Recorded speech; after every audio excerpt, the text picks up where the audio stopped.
Welcome back to my channel. দেখো কথার সাইকেলটা কিনে এনে নিজেই পুজো করছে।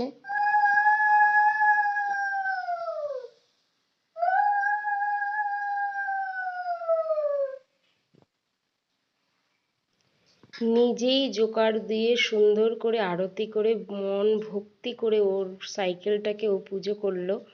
পুজো করার জন্য খুব ব্যাকুল হয়ে গেছিল, কখন করবে মা, কখন করবে। তো বাকি সমস্ত কিছু আমি করে দিয়েছি। আসলে বিশ্বকর্মা পুজোতে পুজো দিতে দেখেছে তো, তাই পুজো দিয়েছি। সাইকেলের চাকায় জল দেয়া, সিঁদুর দেয়া। দেখো কিছুতেই ও সাইকেলে সিঁদুর লাগাতে দেবে না, তাই কি করেছি, ওই চাকার মধ্যে 5টা ফোঁটা দিয়েছি। ও সাইকেলে সিঁদুর লাগাতে দেবে না। আর আমিও পুজো দিলাম, আমার মেয়েও পুজো দিয়েছে। টাটা, ভালো থেকো, সুস্থ থেকো সবাই।